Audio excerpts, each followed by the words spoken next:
So I posted a few Halloween videos and thought that the community aspect and the fun aspect of Halloween might actually be of interest to Jesus and God. You would have thought I had put some sort of a high alert warning out there or something. I don't even know how to reference it, but people got really upset with me. And I sat and prayed about it. And you know what? The answer I got was maybe people just need to take the stick out of their butt. I hate to say that, but I've noticed something over the years, and as I've developed this channel and showed up every day, people seem to have built this image of God as this ultra serious judge sitting up in the clouds, arms folded, face stern, waiting for us to mess up. He doesn't have any fun. He created us in his image and we have a sense of humor, but people don't believe he actually uses it, I guess. He can shake his head in disappointment all day long at us. And if you listen to the way some people talk about him, you'd think heaven was a courtroom instead of a home. But here's the truth. That version of God is not real. The God of the Bible is joyful. He's creative. He's relational. He's the one who painted sunsets, invited laughter, and placed music in our souls. Now I want you to think about Jesus for a moment. When he walked this earth, he didn't spend every moment behind a pulpit or in solemn silence. He spent time with people. He laughed with his disciples. He played with children. He ate with friends. His first miracle wasn't raising the dead or calming a storm or judging someone. It was keeping a wedding celebration going by turning water into wine. And that tells you something about who he is. Jesus loved life. He enjoyed moments, and he wants you to enjoy them too. Somewhere along the line, people began to think that to love God, you had to stop smiling. That faith was about rules instead of relationship. But that's not the God I know. And he doesn't want robotic worship. He wants real hearts. He doesn't want you to perform and do a bunch of rituals and light a trillion candles and pray to some wooden statue. He wants you to talk directly to him, to invite him into the little ordinary parts of your life. And God isn't distant. He's right here. He's present.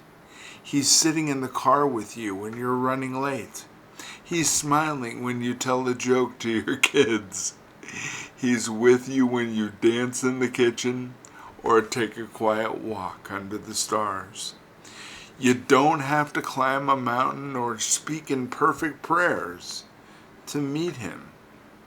You just have to open the door. Because having a relationship with God is supposed to feel natural. It's supposed to feel real. And when you let him into your world, your laughter, your flaws, your fears, your fun, you begin to experience the fullness of his character.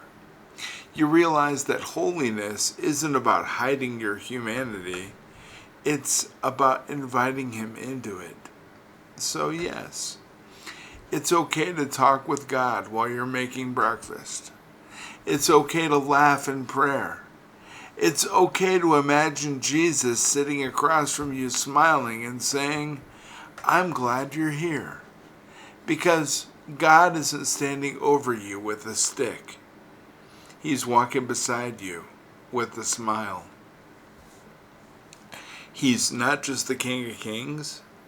He's the friend who stays when everyone else leaves. So today, take a breath and let yourself enjoy the relationship with him.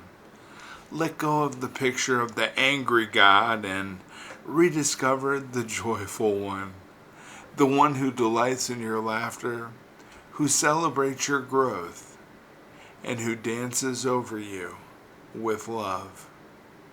Faith doesn't have to be frightening. It's supposed to be freeing.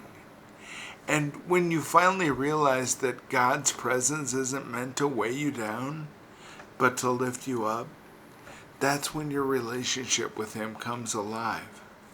See, He's a Father.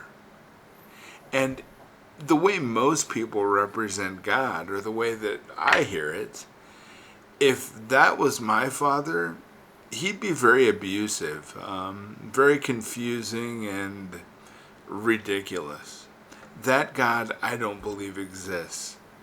But a loving father, a caring father, a parent who wants to see their children succeed, that's the kind of father that God is.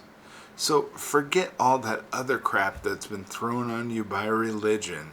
Religion says, oh, you got to do this, that, and the other thing. You don't have to do any of that.